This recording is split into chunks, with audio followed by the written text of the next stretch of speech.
आप सब लोग बिल्कुल खैरियत से होंगे। जैसे कि आज की हमारा जो लेक्चर है वो कोर्स रिव्यू के अकॉर्डिंग है, ठीक है। Lecture number 30।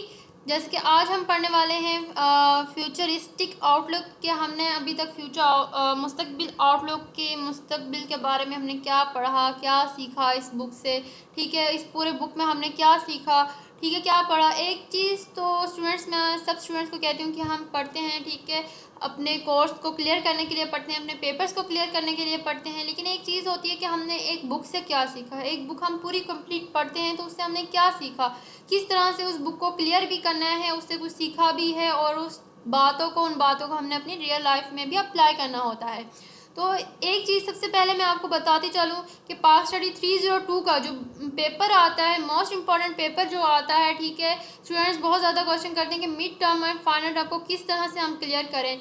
तो स्टूडेंट्स, आप लोगों ने बिल्कुल भी इसको टेंशन नहीं बनाना है, ठीक है। इसको बहुत ज़्यादा सर पर नहीं सवार करना है, इजी से लेकर पढ़ना है। अभी तक मैं तमाम स्टूडेंट्स को ये बता रही थी, अपने हर लेक्चर में मैंने बताया कि आपने क्या करना है। सबसे पहले तो एक नोट लाजमी तौर पर बना लेना है, एक नोटबुक, ठीक है, बना लेनी, नोट्स बना लेने हैं आपने, जिसमें आपने डिटेल से डेट्स लिख लेनी है, क्योंकि आपका 70 to 80% तक पेपर जो होता है वो डिपेंड करता है डेट्स के ऊपर, ठीक है, कि कौन सी डेट कब हुई, ठीक है, नवाज शरीफ कब आया, ठीक है, कॉन्स्टिट्यूशन का आइन कब हुआ, ठीक है। तो ये डेट्स जो है मोस्ट इंपॉर्टेंट है, ठीक है। पाकिस्तान कब बना, ठीक है, ये जंग कब हुई। तो इस तरह से ये क्वेश्चंस जो से हैं, ये एमसीक्यूज बहुत ज़्यादा आते हैं, ठीक है। 70 to 80% आपका पेपर जो डिपेंड करता है वो इस तरह के एमसीक्यूज पर डिपेंड करता है, शॉर्ट क्वेश्चन में आता है। अगर आपको ये डेट्स अच्छे से याद है, क्योंकि आप एमसीक्यूज जब कवर कर रहे होते हैं, एमसीक्यूज जब तैयार कर रहे होते हैं, जब आप एमसीक्यूज तैयार कर हटें, पास्ट पेपर्स पढ़ हटें, तो आपको मैं एक चीज़ बताऊं, आपके शॉर्ट क्वेश्चन तैयार हो जाते हैं, क्योंकि इतने ज़्यादा डेफिनेशंस आ जाती हैं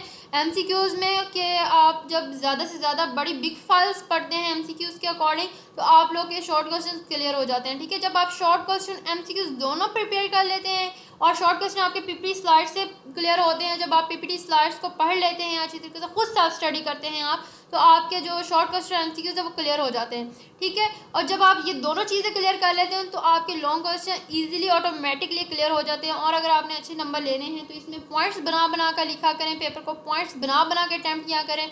जैसे यहाँ पर मैं आपको एग्जाम्पल के तौर पर दिखाती हूँ कि फ्यूचरिस्टिक आउटलुक हमने एक टॉपिक बनाया, जैसे यहाँ पर क्वेश्चन भी आ सकता था। अब ये देखिए, एक क्वेश्चन बना, what we learn about Pakistan. हमने पाकिस्तान के बारे में क्या पढ़ा, क्या सीखा, ठीक है। तो हमने उसके बारे में सोशो कल्चर लिखा, सोशो कल्चर के बारे में पढ़ा, जियोग्राफिकल के बारे में पढ़ा, हिस्टोरिकल के बारे में पढ़ा, इकोनॉमिक के बारे में पढ़ा, आइडियोलॉजिकल के बारे में पढ़ा। अगर ये पॉइंट्स अब आपको 5 के 5 ऐसे ही याद है एज इट इज़, ठीक है। यहाँ से अब आपका आ जाता है पेपर में क्वेश्चन आ जाता है, कोई भी आ जाता है, ठीक है। शॉर्ट क्वेश्चन ही ले लें।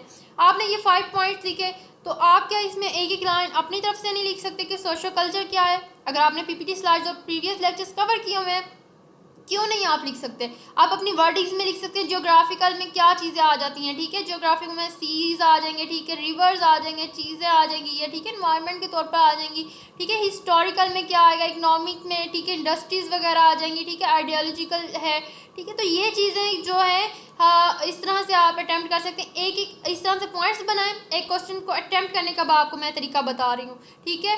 तो आपने इस तरह से पॉइंट्स बना लिए, उसमें आपने ज़्यादा ना सही एक एक लाइन लिख दी, ठीक है, 2 लाइनें लिख दी, अपने वर्डिंग्स में लिख दी, ठीक है। पॉइंट्स बनाकर अपने वर्डिंग्स में लिख दी। लाजमी नहीं है रट्टा लगाएं आप, हाँ, डेट्स को तो रट्टा लगाना बहुत ज़्यादा ज़रूरी है आपका, लेकिन ये चीज़ आपने क्या करना है, इसको एक एक 2 लाइनें आपने लिख दी, ठीक है। 5 मार्क्स का क्वेश्चन आपका सिक्योर हो गया, उसी टाइम सिक्योर हो गया, ठीक है। क्योंकि एक एग्जामिनर जो देखता है वो आपके ये देखता है स्टार्ट कैसा है, उसके बाद आपने पॉइंट्स बनाए हैं कि नहीं बनाए हैं। पॉइंट्स के अंदर आपने लाइंस लिखनी है, बहुत ज़्यादा ज़रूरी होता है, इससे आपको मार्क्स मिलते हैं। शॉर्ट क्वेश्चन है, बेशक लॉन्ग क्वेश्चन है, 2 मार्क्स का, 3 मार्क्स का, 5 मार्क्स का। आपने ये चीज़ बिल्कुल भी स्किप नहीं करनी है, इसी तरह से आपने पेपर अटैम्प्ट करना है, ठीक है। उसके बाद हमने एक चीज़ मोस्ट इम्पॉर्टेंट पढ़ी, हमारा जो मोस्ट इम्पॉर्टेंट था, ठीक है, टॉपिक जो था वो था कॉन्स्टिट्यूशन था 1956 का, 1962 का, 1973 का, जो कि हमने 16 लेक्चर से पढ़ा था, 17 या 18 लेक्चर आई थिंक है, तो वो आप लोग लिख लीजिएगा।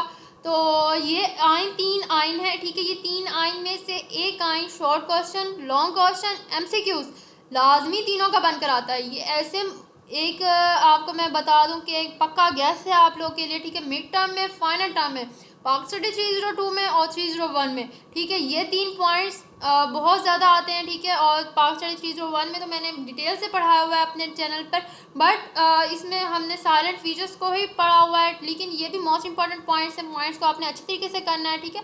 राइज ऑफ ब्यूरोक्रेसी जिस तरह से हुई थी उसके बारे में हमने पढ़ा, ठीक है। फेलियर ऑफ डेमोक्रेसी, जो डेमोक्रेसी थी उसका जो नाकामी हुई, ठीक है, जमहूरियत की नाकामी हुई, उसके बारे में पढ़ा, ठीक है। उसके मिलिट्री इन्वेंशंस जो हुई, मिलिट्री की जो आमद हुई थी, ठीक है, उसके बारे में हमने पढ़ा, ठीक है। फेडरल इश्यूज बने, पॉपुलेशन ग्रोथ बढ़ी, ठीक है, पॉपुलेशन ज़्यादा हो गई थी, ग्रोथ ज़्यादा हो गई थी, कि चीज़ें ज़्यादा हो गई थी, ठीक है। फिर लोगों को इकनॉमिकली चीज़ें ज़्यादा चाहिए थी, ठीक है, रोज़गार कम हो गया था, तो ये सारा कुछ पाकिस्तान में, ठीक है। इंटरनल एक्सटर्नल इंटरनल माइग्रेशन जो हुई, ठीक है, और लिटरेसी आई, ठीक है, अनएम्प्लॉयमेंट आ गई थी, ठीक है, पॉवर्टी आ गई थी, एंड अनएम्प्लॉयमेंट जो यहाँ पर गुर्बत और बेरोज़गारी आ गई थी, ठीक है, और ख्वानगी यहाँ पर आई, ठीक है।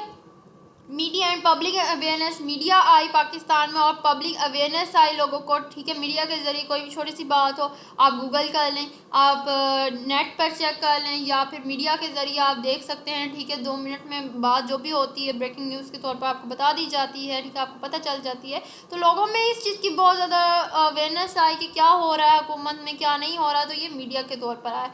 तो ये हमारा पूरी की पूरी बुक थी, ठीक है। हमने जो पढ़ा पाकिस्तान के बारे में पढ़ा समझा, ठीक है, क्या था, इतनी ज़्यादा मुश्किल बुक नहीं है स्टूडेंट्स आपकी। पाक स्टडी 302 मोस्ट इम्पॉर्टेंट एक तरीकाकार आपको बता रही हूँ कि अगर आप इस तरह से पॉइंट्स बनाकर याद कर लेते हैं और पॉइंट्स बनाकर पेपर में लिख देते हैं, 20 वाला मटेरियल अगर आप रट्टा नहीं लगाते, अपने लफ्ज़ों में भी लिख देते हैं, तो बहुत अच्छे आपके मार्क्स आ सकते हैं, ठीक है। शॉर्ट क्वेश्चन है, लॉन्ग क्वेश्चन है, या 3 मार्क्स का क्वेश्चन है। आप लोग जब MCQs प्रिपेयर करते हैं तो आपके शॉर्ट क्वेश्चन प्रिपेयर हो जाते हैं। शॉर्ट क्वेश्चन MCQs प्रिपेयर करेंगे तो लॉन्ग क्वेश्चन आपके प्रिपेयर हो जाएंगे। आपने पेपर अटैम्प्ट करने से पहले अपनी PPT स्लाइड्स को, अगेन बता रही हूँ, आपने अपनी PPT स्लाइड्स को 2 से 3 बार खुद सेल्फ स्टडी करनी है, ताकि उससे ये होगा कि बहुत सारे ऐसे पॉइंट्स होते हैं जो इंसान सुन भी ले, लेक्चर्स देख भी ले, तो उससे इतना ज़्यादा क्लियर नहीं होता है जब तक इंसान खुद ना पढ़े। तो आप लोगों ने स्टूडेंट्स एक बार लाजमी तौर पर पढ़ना है, बल्कि 2 से 3 बार पढ़नी है अपनी PPT स्लाइड्स। उससे आपके बहुत सारे क्वेश्चंस, बहुत सारा कॉन्सेप्ट आप लोगों को क्लियर हो जाएगा। एक दफ़ा पढ़ते जाओ और साथ में बेशक आप लेक्चर भी देखते जाएं, ठीक है।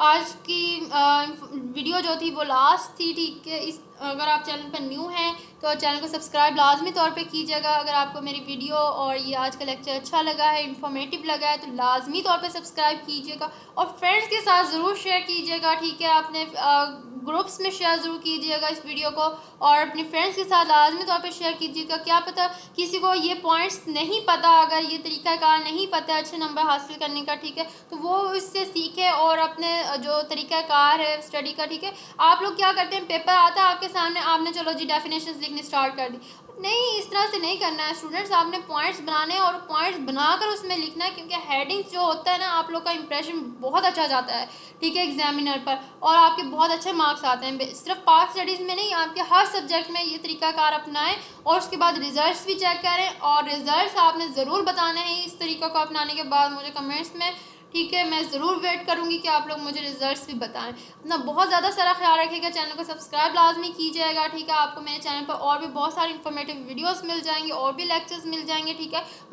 मैं इंशाल्लाह कोशिश करूँगी कि आप लोग को पास्ट पेपर्स भी प्रोवाइड कर दूँ अपने इसी चैनल पर। आप लोग की प्लेलिस्ट वैसे भी सेपरेट है पाक स्टडी 302 की, तो ज़रूर इंशाल्लाह। तो बाकी कोई भी क्वारी हो लेक्चर के अकॉर्डिंग, कोई भी क्वेश्चन हो, तो आपने वो भी पूछ लेना है। कमेंट सेशन आप लोग के लिए और आप लोग के लिए ऑन है। अपना बहुत ज़्यादा सारा ख्याल रखिएगा। इसी तरह की हम किसी और इन्फॉर्मेटिव वीडियो में मिलेंगे, तब तक के लिए अल्लाह हाफिज़।